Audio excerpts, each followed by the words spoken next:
a mais um episódio de Mil Crimes. Eu sou a Bruna e comigo de volta está a Fabi. Oi, Fabi. Olá, meus João Amoedo sendo entrevistado pelo Danilo Gentili. Talvez seja a visão do inferno. Ai, voltando, né? Tudo bem, gente? Como é que vocês estão? Quanto tempo? Fala aí como é que foi essas miniférias de podcast. Foi muito bom. Senti muita saudade de vocês. Ah, tá, ia falar. Foi muito bom ficar longe, né? Não, mas eu tava sofrendo com o meu dente. Mas agora tá tudo bem. Só faltam tirar mais 8 sisos. Então, vamos aí, né? Tá louco. É um tubarão. Eu venho com vários recados, gente. Porque vocês sabem como eu sou. Então eu já vou deixar aqui meus recadinhos. Primeiro de tudo, mandar um beijo para a nossa ouvinte, @nerdestina_, que ela começou um podcast. Ela criou um podcast e ela falou assim, muito fofinha, ela veio me mandar mensagem, ela falou que inspirada no 1001 Crimes, finalmente começou o podcast dela. Então, eu vou falar que é Poltercast _DM. Então, tá lá no Instagram, se vocês quiserem procurar o podcast dela. Pelo visto, o primeiro episódio aqui foi sobre paralisia do sono. Eita, Deus me dibre. Pois é. Não. Nossa, já tive várias vezes, Nossa, gente. horrível. Mas então, fica aí. Eu fiquei de mandar mensagem nos programas anteriores, mas como eu não tava, né? E aí, ficou pra agora. Show de bola. Boa sorte aí com o podcast. Segunda coisa é que, gente, uma amiga minha, a Carox, ela é estilista, ela é mãe e ela é roqueira profissional, inclusive, né? Ela tem banda e tudo mais. É muito conhecida aí da cena emo. Ela criou uma marca que chama Mondo, que é feita por ela mesma e ela trabalhou muitos anos, assim, com moda, né? Ela é estilista e ela já trabalhou em grandes empresas, assim, tipo, chiquérrima. E agora ela tá fazendo a própria marca dela com uma temática punk. Tudo feito em casa e, tipo, aquele esquema DIY, mas super profissional. Então, apoiem mulheres, apoiem minas. Fina estampa, né? Fina estampa punk, como diria a Naju. A nossa ouvinte mais querida, inclusive um beijo, Naju, a nossa ouvinte aqui que tá, inclusive, escrevendo um episódio sobre a Marta Golpista. Ela vai gravar com a gente. Isso aí. E deixa eu ver se eu tenho... mais um recado. Eu participei de um episódio de um podcast chamado Emo, Emoções Misturam Ovos. Então, se vocês quiserem ouvir sobre... Cara, eu falei sobre o feminismo na cena, sobre o exposed emo, sobre toda essa onda aí de mulheres colocando a boca no trombone. Inclusive, eu fui uma delas, kkkk. Mas é isso aí. Acho que acabou de recado. Eita. Vamos para o podcast. Peraí, eu tenho recado agora. Eita, muito recado. Olha, vai ser 10 minutos só de recado hoje, mas vocês aguentem. O primeiro recado é: a nossa loja está no ar, gente. Ainda tem coisa no estoque, tá? Mas prestem atenção no tamanho. Claro, caneca não tem tamanho, tem ainda caneca, se vocês quiserem comprar. E outro recado é: eu estou fazendo live no Twitch diariamente, jogando e conversando. Eu falo do podcast, também falo de outras coisas. Quem quiser me seguir no meu Twitch pessoal é twitch.tv/focoff. FOCOFI. Focoff. E os agradecimentos de hoje vão para a Roberta Kamei, para a Sami Oda e para a Cassandra Cletworthy. Falei certo? Não sei. Está aí. Fala se eu falei certo. Deixa eu gastar meu inglês. Peraí, cadê? Fala. Que nome chique. Ó, falei certo. Cassandra Cletworthy. Olha aí, ó. Nossa, gente, arrasei. E também para Michele Raposo Gonçalves Pereira. Muito, muito obrigada, pessoal. E então, agora sim, bora pro caso de hoje. Gente, vou dar mais um recado. Passem fio não, dental. Porra. Passem fio dental, viu? Porque senão depois dá merda. Isso é verdade. Passem, usem mesmo. Chega de recado. É isso. Finalmente, chega de recado. Bora pro caso de hoje.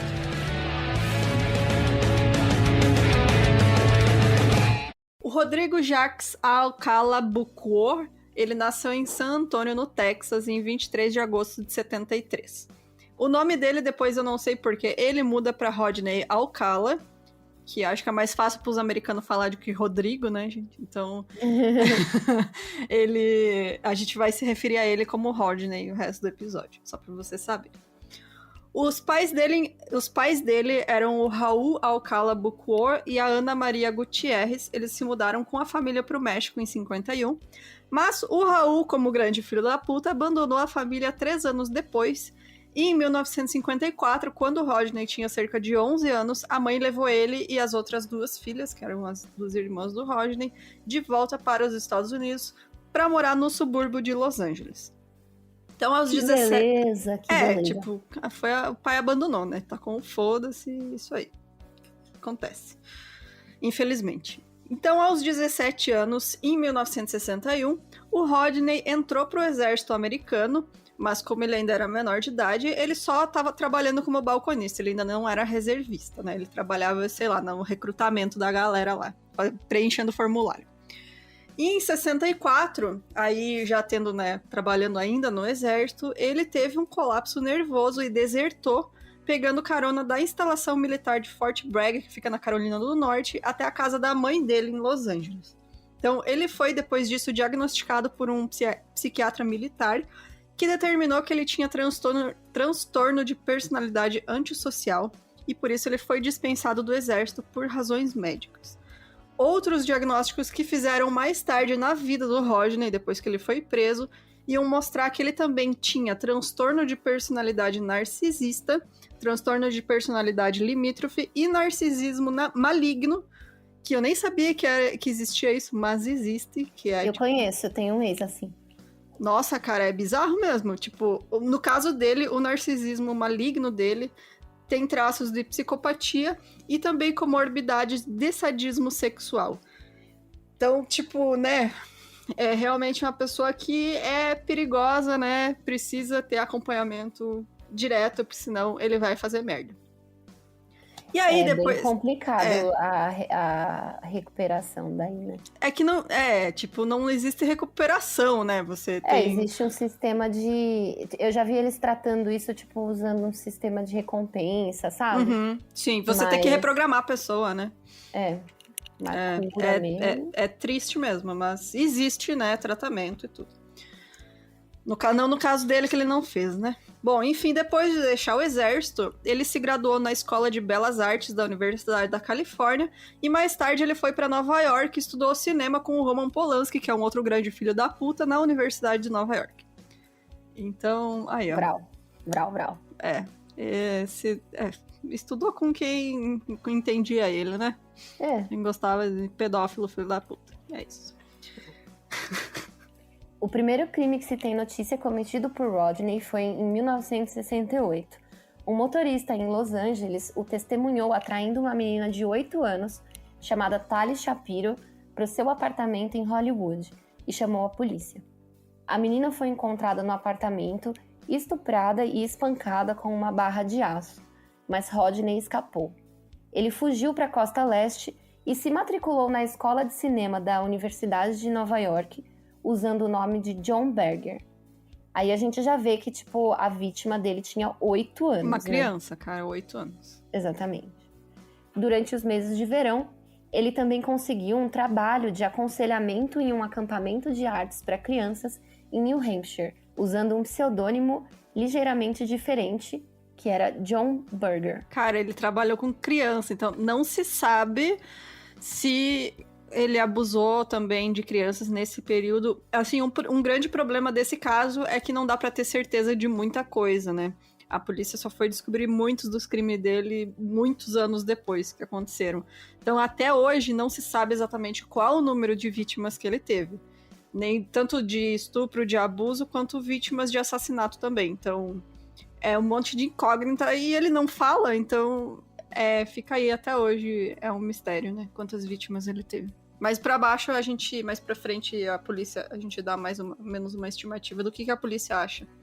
Quais são esses números? Bom, em 1971, depois que 2 campistas notaram o pôster de procurado do FBI de Rodney no correio e notificaram os diretores do camping, ele foi encontrado, preso e extraditado de volta para a Califórnia. Naquela época, no entanto, os pais de Tali Shapiro haviam transferido a sua família para o México e se recusado a permitir que ela testemunhasse no julgamento. Incapazes de condená-lo por estupro e tentativa de homicídio sem a sua testemunha principal, os promotores foram forçados a permitir que o Rodney se confessasse culpado de uma acusação menor. Que tipo, eu entendo os pais da menina, né? Ela passou por um trauma gigantesco e você, querendo ou não, ir num julgamento, né? Era uma criança que vai ter que testemunhar, ela vai reviver aquele trauma, né? Então, tipo, eles preferiram só, vamos embora, esquece, deixa pra lá, né? Vamos tentar mudar a vida e fazer ela esquecer tudo isso que aconteceu. Não, e tem várias coisas, né? Tipo, cara, imagina a vergonha que eles têm de, tipo... naquela época, ainda... Até hoje, né? Ainda é assim, mas, tipo... A culpa é muito da vítima, né? Tipo, a culpa é dos pais que, deixou uma criança de 6 anos, como se eles pudessem impedir alguma coisa, sabe? Exato. Imagina a pressão pra essa criança ter que testemunhar, né, gente? Contar o que aconteceu com ela na frente de pessoas estranhas que ela nem conhece, enfim. Dá pra compreender muito bem essa atitude dos pais dela. Bom, e aí o Rodney foi libertado após 34 meses, em 74, sob o programa de sentença indeterminada que era popular naquela época, que permitia que as juntas de liberdade condicional libertassem os infratores assim que eles demonstrassem evidências de reabilitação. Mas aí reabilitação entre muitas aspas, né? Porque eles, na verdade, não tinham muito controle, né? Era só o cara se comportar dentro da prisão, que, né, ele está sendo um cidadão modelo, vamos soltar ele, né? Que nem o Kemper fez, né? Tipo, Sim. Ele viu o que o psicólogo queria escutar e falou exatamente aquilo para poder ser solto, né? Então... Essas pessoas com personalidade narcisista, elas são muito manipuladoras, né? Exato. Então, não é de se espantar, né? Que ele tenha conseguido fingir que, né, tava tudo bem. Então, menos de 2 meses depois, ele foi preso de novo por violar a liberdade condicional ao fornecer maconha a uma menina de 13 anos que alegou ter sido sequestrada. Então, mais uma vez, ele foi libertado depois, após cumprir 2 anos de uma sentença indeterminada. Em 77, após essa segunda libertação, o seu oficial de condicional de Los Angeles deu o passo incomum de permitir que o infrator reincidente e com risco de voo conhecido, quer dizer que eles sabiam que ele tinha risco de fugir, porque ele já tinha fugido antes, deixou que ele viajasse para Nova York, né? Então, os investigadores do caso arquivado da polícia de Nova York, hoje em dia acreditam que uma semana depois que ele chegou a Manhattan, ele matou a Ellen Jane Hoover, de 23 anos. Mais pra frente a gente vai falar um pouco desse caso também. Então, só pra vocês terem noção, assim, ficou meio confuso. Eu tentei ajeitar a timeline desse caso, mas é muito confuso porque foram sendo descobertas coisas muito depois do que aconteceu, né? Então, teve até 2010, assim, desenrolar desse caso. Então, assim, tem muita coisa que agora a gente só dá uma pincelada e mais pra frente a gente dá mais os detalhes. Ainda em 1977, apesar de sua ficha criminal e estar registrado como criminoso sexual, ele foi contratado como tipógrafo pelo Los Angeles Times em meio à cobertura dos assassinatos conhecidos como Hillside Stranglers. Durante esse período, Rodney também convenceu dezenas de mulheres jovens de que era fotógrafo profissional de moda e as fotografou para o seu portfólio. Parece tipo os caras da Santa Cecília, né, aqui em São Paulo. Oi, gata, eu sou fotógrafo de empoderamento feminino no artístico. A gente pode tirar umas fotos aqui na sacada da minha casa, na varanda, tem piso de taco e planta na sacada. Você tem que estar pelada e fumando. Exato. E tem que ter tatuagem e ser magra. E citar Bukowski na legenda. É basicamente isso aí. Mas você tem que ser branca e magra, senão não rola. Mas é pra empoderar você. Se você não quiser, você é uma escrava do sistema, do homem. Escrava do patriarcado. Nossa, que ridícula. Nem queria, nem era tão bonita assim. Né? Bom, a maioria dessas fotos permanece sem identificação E a polícia teme que algumas das mulheres possam ser vítimas que nunca foram encontradas. Igual os caras da Santa Cecília. E em 1978, o Rodney, que até então já havia matado pelo menos 2 mulheres, foi aceito como concorrente no The Dating Game. Isso é muito bizarro. Cara, eu acho que é porque esse caso é conhecido, por causa disso, dessa participação dele. E acho que é o negócio mais bizarro que, assim, relacionado a true crime, né? Uma das coisas mais bizarras. É um serial killer participando do Beija-Sapo nos anos 70. Não é Beija-Sapo, assim... Bruna. Beija-Sapo é pra você que é uma mulher nova. Na verdade... Nova? Meu Deus, Fabi, Beija-Sapo de décadas atrás. Os jovens não sabem mais o que é. Fica Comigo, e antes do Fica Comigo tinha Em Nome do Amor, do Silvio Santos. Em Nome do Amor, esse aí que eu tava pensando também, que as pessoas dançavam, né? Julio Iglesias e você olhava pra pessoa com o binoclinho do outro lado da... Verdade, Sentava as mulheres e os homens, né? Um de cada lado. Gente, era... Nossa. A esse, na verdade... dos anos 90, né, cara? Pra quem assiste RuPaul vai conhecer esse, o The Dating Game, porque é o dos Bachelors, né? Que a pessoa senta de um lado e tem os 3 candidatos do outro lado. E aí elas vão fazendo perguntas idiotas e a outra pessoa tem que, né, cada um dos candidatos vai respondendo. Então, gente, procurem no YouTube o vídeo dessa participação do Rodney, porque é bizarro, assim, ele parece o Roberto Carlos nos anos 70, com cabelão enorme, mas ele, tipo, ele passa uma vibe muito estranha, assim, muito estranha.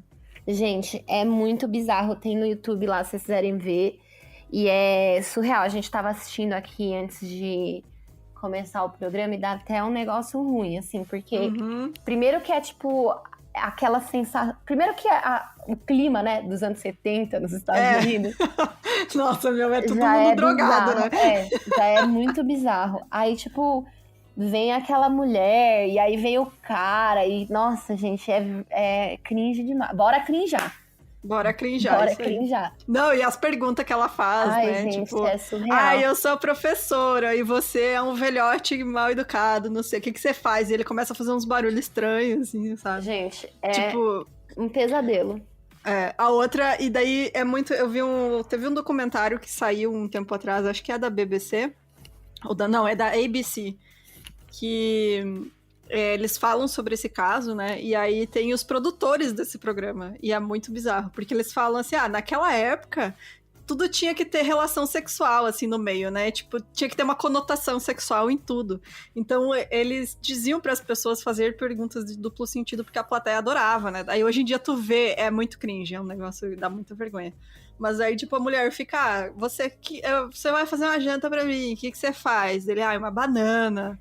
Tipo, gente... É horrível, cara. É horroroso. Enfim, se você quiser passar mal e ter aí um caso de radioatividade dentro da sua pele, assista também. Mas é muito louco, porque assim, mesmo ele sendo um estuprador condenado... Os caras não fazem checagem, né? E criminoso sexual registrado, né? Pra quem não sabe, eu já falei isso algumas vezes, mas lá nos Estados Unidos, qualquer criminoso sexual, eles ficam registrados num banco nacional, qualquer um pode entrar. Tipo, aliás, você mesmo que tá ouvindo aí, se você pegar agora, abrir o computador e pôr lá registro de criminosos sexuais dos Estados Unidos, você consegue consultar pelo CEP e tem tudo. Tipo, tem o endereço, tem a ofensa, tem... quanto tempo ele vai ficar registrado, quais as chances dele voltar a cometer algum crime. É meio louco, assim, isso. Mas, enfim, ele era registrado lá e ninguém fez nada e chamaram o cara lá, né? E aí o apresentador do programa, ele apresenta ele, né, como um fotógrafo de sucesso que começou quando o seu pai o encontrou na câmara escura aos 13 anos. Totalmente revelado. Ele fez uma piadinha. Nossa. Kaká, humor e piadas, vem rir no Face. E entre as tomadas, você pode encontrá-lo fazendo paraquedismo ou motociclismo. Tipo assim, ele transformou o cara num garanhão, né? Num galã. Eu acho que esse foi o resumo que o próprio Rodney passou pra ele, né? Tipo, eu amo aventura. Que ele nunca fez nada disso, na real, né? Ele só tipo queria... fotógrafo, motociclista e paraquedista. Tipo assim, você é rico, tá ligado? Tipo... Exato, Porque nada disso é um trabalho na sua vida, tá ligado? Tipo assim, pra algumas pessoas sim, tá ligado? Mas tipo, você entendeu, pra quem é profissional, né? Exato. Mas ele criou todo esse personagem novo, né? Pra ele poder aparecer no programa. E aí ele ganhou o encontro com a solteira, né? Com a querida lá, Sheryl Bradshaw, que posteriormente se recusou a sair com ele. E de acordo com relatórios publicados, ela achou ele assustador. Gente, eu lembrei uma história aqui. Vou contar. Conte. Vocês sabem esse programa Fica Comigo aí? Uhum. Então, uma vez me chamaram pra participar. Não participar, uma amiga minha me inscreveu. E aí eu quase fui, mas era pra... O menino que era pra ficar era o... Como é que chama? O baterista... Supla. O baterista da banda do B5. Não, aí calma, isso daí é outra coisa. Gente, essa é a que eu conheço. Vocês lembram o reality show do Supla? Então, de encontrar a mulher Supla. Eles me chamaram pra participar, gente. Eu não acredito que tu não aceitou, Fabi. Você podia ser a senhora Supla agora. Amiga, Imagina. Ele tem 60 anos, amiga. Foda-se, velho. O pai dele é o Suplicy. Você ia chegar e aí, sogrão, qual é? É nóis. E é o Suplicy. Não, na cara. verdade, eu conheço o Supla. Tipo, ele é do meu círculo de amigos, né? Mas eu nunca quis essas coisas aí com ele, não. Não dá, claro não. Gente, ele é muito louco, né? assim, na vida real. Ele é igualzinho, assim. Tipo, ele não é um personagem, tá ligado? Não, Eu ia ser a próxima Bárbara Paz, né? Da Casa dos Artistas. Ia mesmo, ô Fabi. Pois é. Depois eu vou postar aqui pros ouvintes do Discord a mensagem que eu recebi da mulher da MTV me chamando pra ser a namorada do Supla. Olha, a Naju falando que o nome do chip seria Subir. O Subir nunca aconteceu, estamos tristes. Graças a Deus. Mas é isso. Bom, mas o cara, é bizarro isso, os produtores, são dois produtores, né, é um casal, e a mulher fala que a Cheryl, que a mulher, né, que era solteira, que ganhou, eles ganham um encontro, eles ganham aulas de tênis com uma instrutora e um passeio no parque, e aí ela disse que no dia seguinte, porque eles terminaram o programa, eles foram conversar um pouco, né, e a mulher fala que no dia seguinte a solteira ligou e falou, eu não vou nesse encontro, eu achei ele muito estranho, eu não tenho confiança de sair com ele, tem algum problema? Sorte. E a mulher falou, não, sem problema nenhum, faz o que você quiser. Então, tipo, cara, confie no seu instinto, por favor, gente, porque... E aí os outros dois participantes do programa também, né, os competidores, eles falaram que ele era um cara muito estranho, com opiniões bizarras, e o terceiro cara achou melhor não comentar publicamente. Então, você imagina, né? Bom, a criadora de perfis criminais, né, a profiler Pat Brown, ela observou que o Rodney matou Robin Sampson e pelo menos 2 outras mulheres após a sua aparição no dating game. Ela especulou que a rejeição da Cheryl pode ter sido um fator agravante. Abre aspas. Alguém se pergunta o que isso fez em sua mente. Isso é algo que ele não aceitaria muito bem. Serial killers não entendem a rejeição. Eles pensam que algo está errado com aquela garota. Ela me enganou, ela se fez de difícil. Fecha aspas. Então, a Robin Sampson era uma menina, uma criança de 12 anos, de Huntington Beach, na Califórnia, que desapareceu em algum lugar entre a praia e a sua aula de balé em 20 de junho de 79. O corpo dela foi encontrado em decomposição 12 dias depois na Floresta Nacional de Los Angeles, e a polícia posteriormente encontrou seus brincos em um armário de Seattle que tinha sido alugado pelo Rodney. E também tem testemunhas de que um cara que bate com a descrição dele, foi visto tirando fotos da Robin com as amigas na praia, um pouco antes dela assumir. Então, tipo, ele tomou fora da mulher no programa, ele foi lá e matou uma menina de 12 anos e depois, sei lá quantas mulheres. Então, né? Caralho, mano. É bizarro mesmo.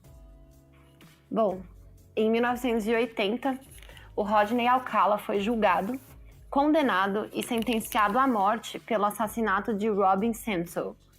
mas a sua condenação foi anulada pelo Supremo Tribunal da Califórnia, porque o juiz do Tribunal Superior do Condado de Orange County permitiu ao júri ouvir sobre o caso de Tali Shapiro e outro estupro de Rodney e as condenações de sequestro. Só uma coisa que eu esqueci de botar no roteiro foi que uma das testemunhas, né, que tinha visto ele com a Robin, ela fez um retrato falado, né, com a polícia. E ela reconheceu ele no programa que ele participou, que tava passando, sei lá, passou reprise, não sei o que foi, comercial, enfim. E ela disse que com certeza era aquele cara que participou do programa, foi quem levou a menina, que ela viu com a menina, né? Então, tipo, o programa pelo menos ajudou, né, o reconhecimento dele pelo crime. Bom, em 1986, ele foi condenado pela segunda vez à morte, mas o Tribunal de Recursos do 9º Circuito anulou a sua condenação mais uma vez, em parte porque uma testemunha não foi autorizada a apoiar a alegação de Rodney de que o guarda florestal que encontrou o corpo de Robin foi hipnotizado por investigadores da polícia. Nem sei o que dizer. Enquanto preparavam o seu terceiro processo em 2003, os investigadores do condado de Orange County descobriram que o DNA de Rodney amostrado sob uma nova lei estadual combinava com o sêmen deixado nas cenas de estupro e assassinato de 2 mulheres em Los Angeles. Outro par de brincos encontrado em um armário de armazenamento de Rodney também combinava com o DNA de uma das 2 vítimas, né? Isso. Essa lei nova, né, dizia que todos os presos, né, do estado deveriam fornecer amostras de DNA. E aí a gente sabe que eles estão criando um banco de dados bem grande de DNA, né, nos Estados Unidos. Inclusive, se você faz aqueles testes de ancestralidade, eles ficam com o seu DNA e etc.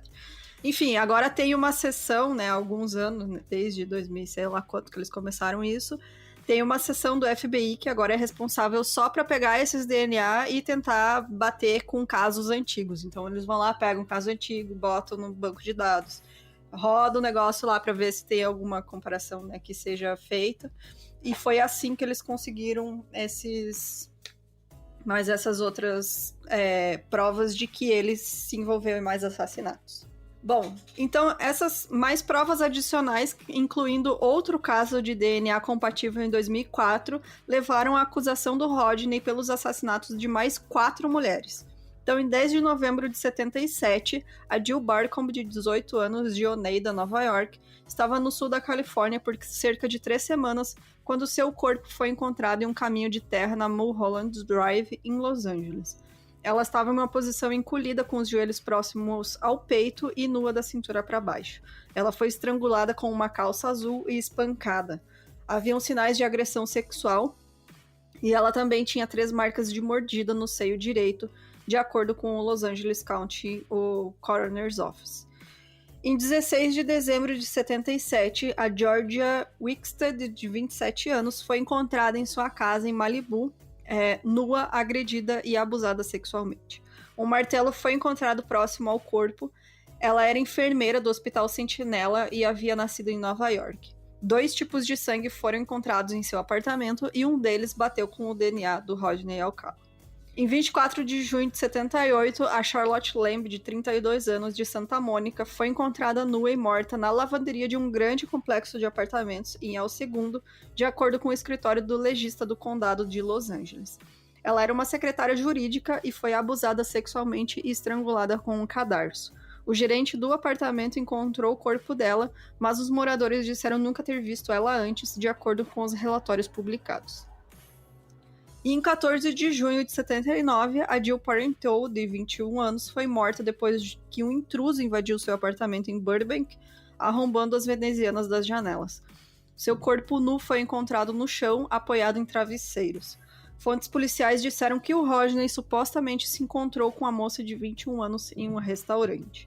Então, esses são os 4 casos, né, além da Robin, que a polícia conseguiu provas de que ele sim foi o assassino. Mas não se sabem ainda quantos lá outros. Supostamente são mais de 100. Então, Não tem como saber mesmo. Eita! É. As ligações de Rodney com assassinatos em outros lugares são: em Nova York, a polícia de Nova York suspeita que Rodney matou pelo menos 2 mulheres lá. Uma delas, Ellen Hoover, de 24 anos, em 1977. Ela foi vista pela última vez em seu apartamento em Nova York no dia 15 de julho e o seu corpo foi encontrado 11 meses depois em uma cova rasa na propriedade Rockefeller, a cerca de 30 metros de onde outra mulher disse à polícia que tinha posado para o Rodney, que na época falava que era um fotógrafo amador, ali entre o metrô Marechal e Santa Cecília. Deve ter uns 50 desses, né? Por metro quadrado. Outro lugar seria em Washington. Em 2010, a polícia de Seattle nomeou Rodney como pessoa de interesse, né? Que é tipo como se fosse um primeiro suspeito. Eles não chamam bem de suspeito porque não tem prova ainda, né? Tipo, mas é tipo assim, não é, mas eu tenho certeza que pode ser. Isso, entendeu? Aquele, só falta a gente achar a prova, né? Pra garantir que é mesmo. O famoso fica de olho nesse cara. Exatamente. E ele foi nomeado, né? O fica de olho nesse cara aqui, nos assassinatos não resolvidos de Antoinette Whittaker, de 13 anos, em julho de 77, e Joyce Gaunt, de 17 anos, em fevereiro de 78. Ele alugou um armário da área de Seattle, esses armários de tipo de estação de rodoviária, sabe? Isso, que as pessoas deixam as malas e tal, né? Isso. E aí, nesse armário, mais tarde, os investigadores encontraram joias que pertenciam a duas de suas vítimas na Califórnia, em 79. Em São Francisco, em março de 2011, investigadores em Marin County, ao norte de São Francisco, anunciaram que estavam confiantes de que o Rodney teria sido responsável pelo assassinato de Pamela Jean Lampson em 1977 também. Ela tinha apenas 19 anos e ela desapareceu após fazer uma viagem para Fisherman's Wharf para encontrar um homem que se ofereceu para fotografá-la. O seu corpo nu e espancado foi posteriormente encontrado no condado de Marin, perto de uma trilha de caminhada. Sem impressões digitais ou DNA utilizável, é improvável que as acusações um dia sejam de fato feitas, né? Mas a polícia afirmou que há evidências suficientes para convencê-los de que foi o Rodney. É aquele rolê, né? A gente sabe, só não tem como provar. Mas assim, eu também fico naquelas, né? Porque a gente sabe muito bem como que é a polícia, né? Bom, teve também no Wyoming, em setembro de 2016, ele foi acusado do assassinato de Christine Ruth Thornton, de 28 anos, que desapareceu em 77. Em 2013, um parente reconheceu ela em uma das fotos que foram tornadas públicas pelo Departamento de Polícia de Huntington Beach e também da Polícia de Nova York.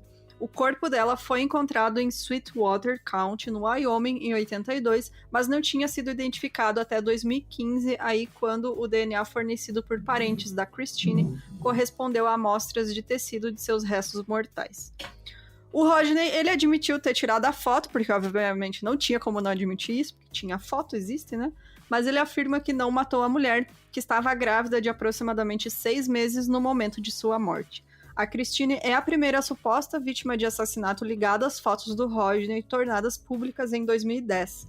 Ele, então, com 73 anos, estava muito doente para fazer a viagem à Califórnia, da Califórnia para o Wyoming, para ser julgado pelas novas acusações. Isso em 2016. As autoridades disseram que Rodney conhecia as mulheres em discotecas e outros locais públicos. A pessoa que escreveu esse roteiro tem mais de 30 anos. Eu só traduzi, né, amiga? Discotecas, né? Na época era discoteca mesmo, anos 70. As autoridades disseram que Rodney conhecia as mulheres no bailinho da saudade. Né? Bom, enfim, ele ia nos bailinhos, né? E aí ele flertava com elas e depois ele seguia elas para casa, quando elas rejeitavam seus avanços. A realidade é que ele estava correndo pelo sul da Califórnia nos anos 70 em busca de presas, disse o capitão Ray Peavy, chefe do departamento de homicídios do xerife do condado de Los Angeles. Ele procurava por vítimas inocentes que não conseguiam resistir muito e as pegava quando estavam em casa, na cama e praticamente indefesas. E também crianças, né? Porque a gente tem ali vítimas, teve a Tali, né? Que foi a primeira vítima dele, acho que tinha 8 anos. E outras tipo de 13 anos, 17, 19. Em 2003, os promotores entraram com uma moção para juntar as acusações de Robin Samsoe, as das 4 vítimas recém-descobertas, e o Rodney contestou essa moção. Em 2006, o Supremo Tribunal da Califórnia decidiu a favor da acusação. Em 2009, ele foi novamente julgado. No terceiro julgamento, agindo como seu próprio advogado, Rodney disse aos jurados, muitas vezes em um tom monótono, que estava na fazenda Knott's Berry quando Robin foi sequestrada. E ele não ofereceu defesa de qualquer tipo nos outros 4 casos. Aí começa, né, aquele lance lá do cara ser arrogante. Ele era, né, demais arrogante, né? Igual o Bundy, né, quando foi preso também. Você é meu advogado, que eu sou foda. Bom, e aí como parte do argumento final dele, ele tocou a parte da canção Alice's Restaurant, de Arlo Guthrie. Não sei, eu não conheço a música, desculpa, gente. Na qual o protagonista diz a um psiquiatra que deseja matar. Isso foi parte do argumento final dele, olha só. Nossa, que beleza. O júri, então, ouviu testemunhos difíceis e gráficos de que 2 das 4 vítimas adultas foram colocadas nuas e possivelmente fotografadas após as suas mortes. Uma delas foi estuprada com um martelo e todas elas foram repetidamente estranguladas e ressuscitadas durante suas mortes para prolongar a sua agonia.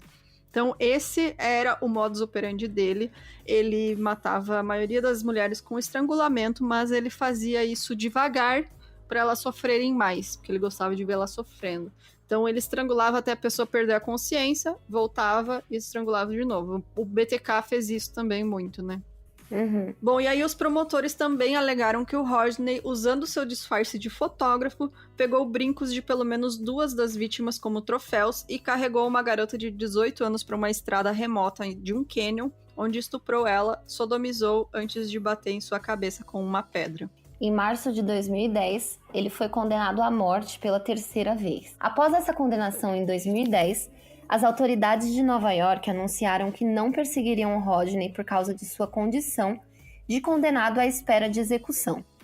No entanto, em janeiro de 2011, um grande júri de Manhattan indiciou-o pelos assassinatos de Cornelia Creeley, a comissária de bordo da TWA, e de Ellen Hoover, em 1971 e 1977. Em junho de 2012, ele foi extraditado para Nova York, onde inicialmente se declarou inocente em ambas as acusações. Em abril de 2010, o Departamento de Polícia de Huntington Beach tornou públicas 120 fotos de Rodney em um esforço para identificar algumas das mulheres e determinar se alguma delas poderia ser uma vítima adicional. Qualquer pessoa que quisesse fornecer informações sobre qualquer uma das fotos deveria ligar para o detetive Patrick Ellis, responsável pelo caso.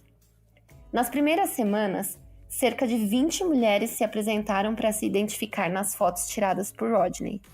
Essas fotos estão disponíveis online, se vocês procurarem pela Rodney Alcala Fotos, vai aparecer o site da polícia lá, que vocês podem ver, são 120 fotos.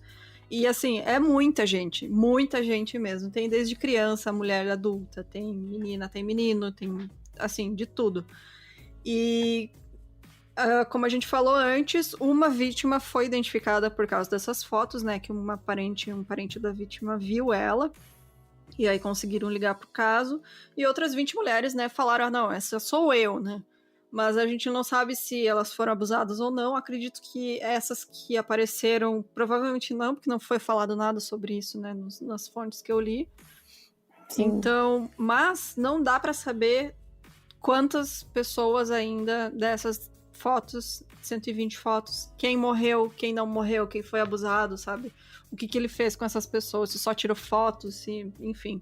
Não tem como saber mesmo. Por isso que a estimativa da polícia de vítimas dele chega até a 100, né? Então, porque realmente não tem como ter certeza. Então, 109 dessas fotos originais permanecem postadas online e a polícia continua solicitando ajuda do público para novas identificações. Tem também fotos de alguns objetos, né, que pegaram nos armários que ele tinha e tal, tipo, se a pessoa reconhece um brinco, um colar, enfim. O Rodney atualmente está encarcerado desde sua prisão em 79 pelo assassinato da Robin Sampson. Enquanto ele estava na prisão, ele escreveu You the Jury, um livro de 94, em que ele afirma sua inocência no caso da Robin e aponta para um suspeito diferente. Ele também entrou com 2 processos contra o sistema penal da Califórnia, um por uma ação de escorregões e quedas, porque ele caiu dentro da prisão, e outra por não terem fornecido uma dieta com baixo teor de gordura para ele. Então ele...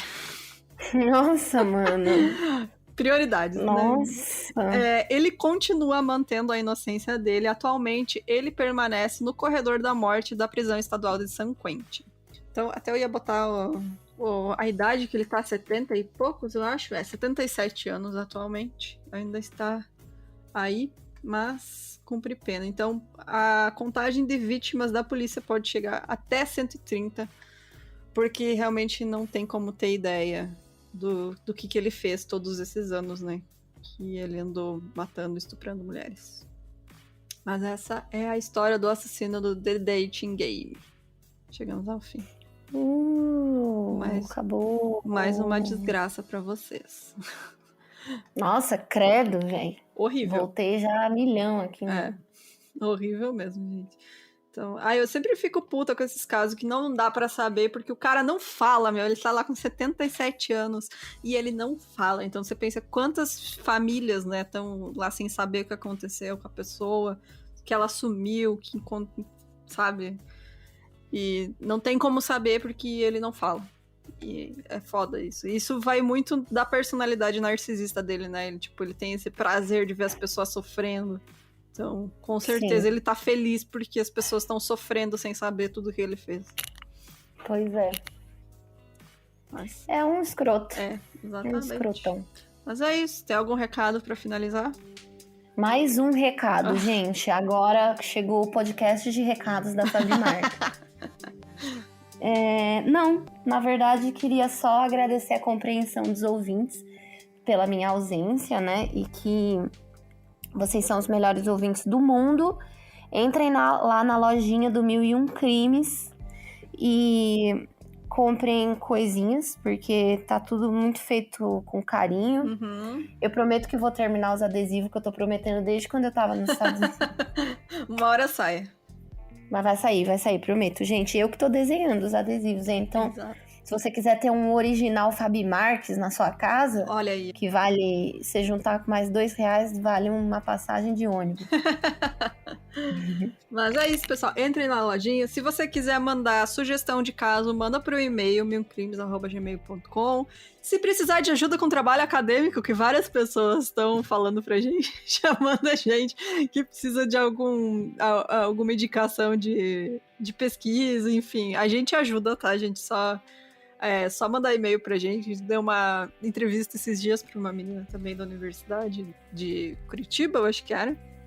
Mas enfim, quando sai os trabalhos a gente vai divulgar também, pra vocês ganhar um 10. Fala pro professor ouvir que vocês ganham 10. É isso aí. E é isso. Se você quiser nos apoiar, entra no site milcrimes.com.br e vai ter a seção de apoio lá para você ouvir os episódios sendo gravados ao vivo, com eco, como hoje, ou sem eco. É porque eu estou gravando do além. Você tem que... E se você quiser participar do 1001 Fofoquinhas... É verdade. É muito simples. É você só contribuir lá no nosso Apoia-se com mais de R$15, que você tem direito a acompanhar as gravações ao vivo e saber de todos os bafos que eu não posso falar por motivos de processo. Não, lembrando que não é Apoia-se que a gente tem, é Catarse. Catarse existe o Apoia-se, mas a gente não tem esse, tá? Mas se quiser processar a Camila Tred, minha advogada não está de férias. Então é isso, gente. Muito obrigado pela companhia. Até mais. Tchau, tchau. Beijo. Beijo.